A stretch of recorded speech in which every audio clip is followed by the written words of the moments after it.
This episode of Talking Practice is brought to you by nothing. Not a damn thing.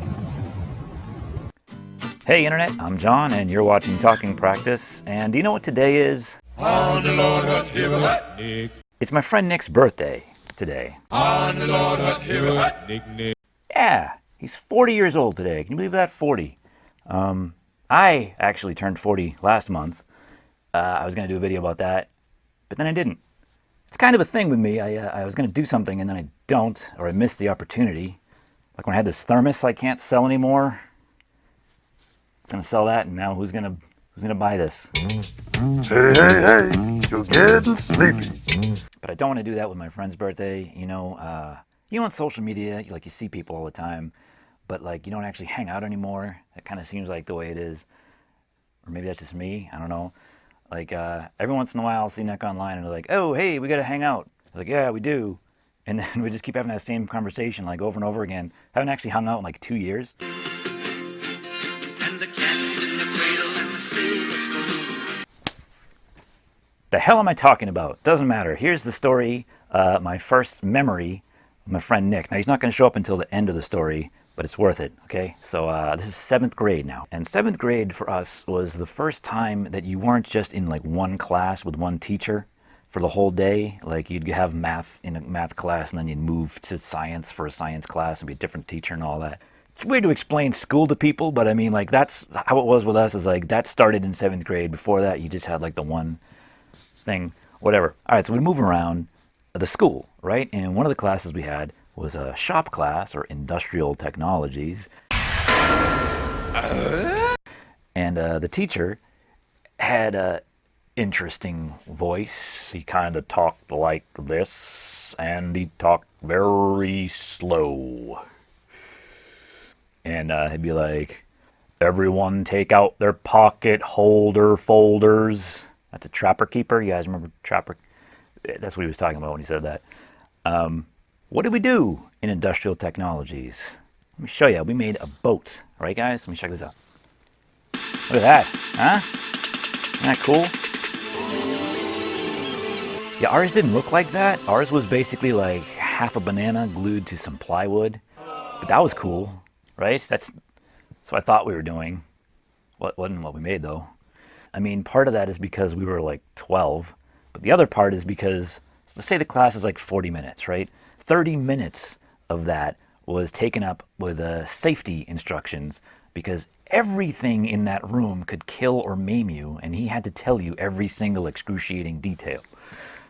Keep your arms away from the machinery at all times, or it will be ripped from the socket. I had a student where that happened, and the blood was everywhere. Don't touch that. Your fingers will burn off. That blood stain, I had a student. Just call me Mr. Butterfingers. Every example, everything that could have possibly happened to someone, he had a student that it happened to. I don't know how this guy kept his job. And now, a lot of guys during that time, they thought it was really cool to like slap the top of the door frame. They're like, girls, look, girls, look what I'm doing. Girls, look at this. Idiots. Shouldn't say that, it actually worked. Probably should have done it.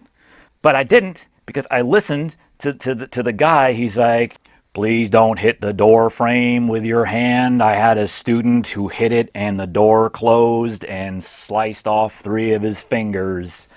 Anyway, yeah, at the end of the class, we just made a crappy boat. Probably have it around here somewhere. But that's not the point of this story. I got you with one of my patented stories that go nowhere. There was a point to it, though.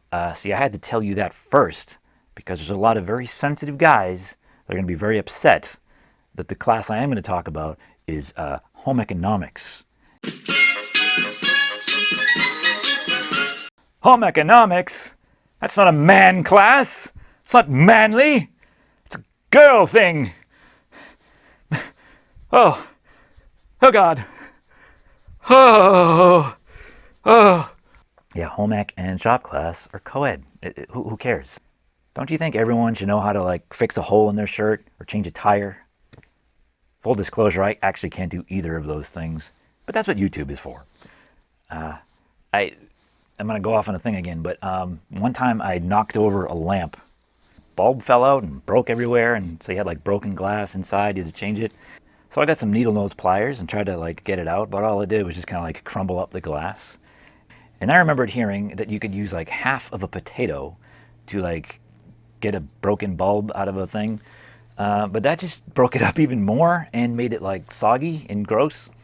There was this guy, and he had like this ridiculous hat on, like Kyle from South Park, you know, like the flappy hat. And he's like, now you take some pliers. And I already tried that, you crazy hat guy. This guy. But then he, see, what I was doing was using them like the claw machine to like get the thing. But he's like, take the pliers and you open them up so that you got them on either end of the broken thing, and then you twist it. And I'm like, ah, that's amazing. And I did it, and it worked. And I'm sorry I made fun of your hat. You're a cool guy. So yeah, when you don't know how to do something, just look it up on YouTube. You don't need, you're fine. All right, back for real, back to the story of home ec, right? That's where you learn how to bake and sew and all that stuff. And this one, we were actually going to take care of a baby, like an egg that was a baby. Perhaps you've seen this on like any sitcom with a kid in it. There's actually a TV Tropes page called Egg Sitting. It's about all the different times they did that on like TV. Sometimes they'd use like a bag of flour or sugar because it's like more the size of a baby. But that's got to be expensive, right? Just like giving a bag of flour to every single kid versus like getting a couple dozen eggs. Whatever. So the thing is, you have an egg, you know how it goes. You watch it for a week, make sure it doesn't die or whatever. Now I'd like to say I named my egg something cool or funny, but I'm pretty sure I just called it Egbert. I'm a goon. Now I want you guys to really be like immersed in the story, okay? So that's why I've actually painstakingly recreated Egbert. Are you ready to meet Egbert? Okay. Big reveal. Big Egbert reveal. Ready?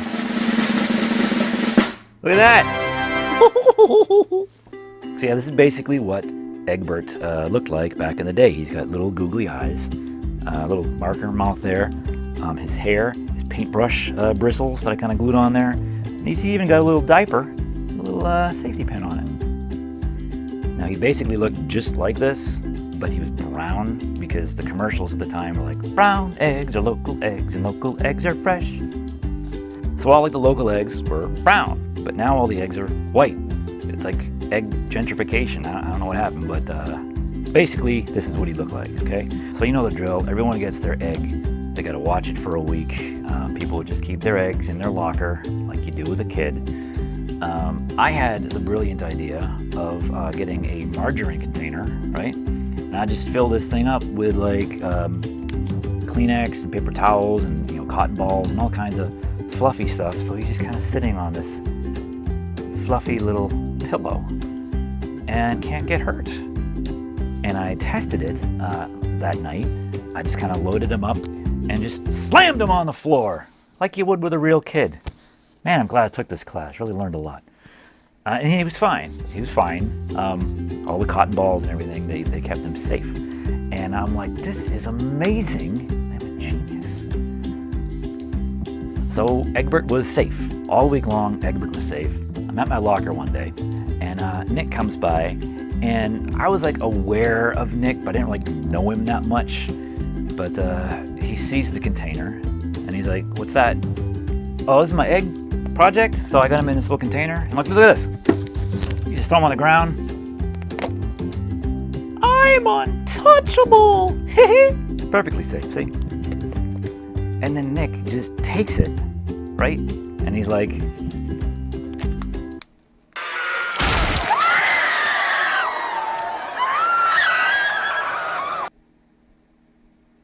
like a pop-o-matic bubble. So I look at the container.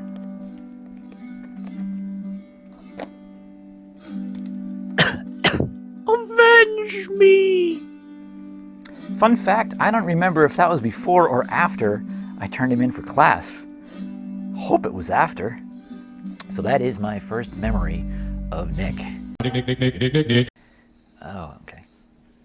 But eventually we started hanging out. Friendship. We used to play GoldenEye all the time, Super Smash Brothers.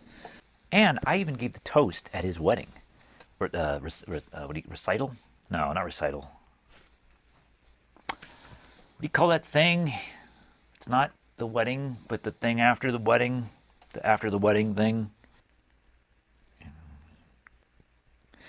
Reception. They did get divorced, but it's not like my speech. I mean, I didn't cause it.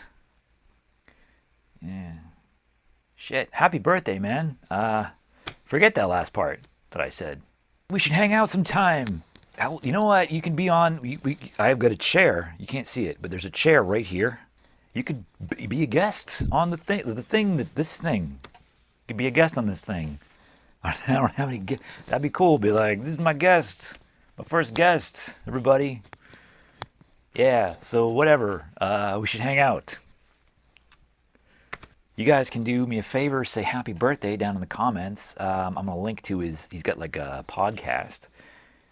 Got a podcast, you could listen to that for his birthday. Be like, I think I'll subscribe to this guy. Anyway, that's my show. That is my show. It is over. Go away.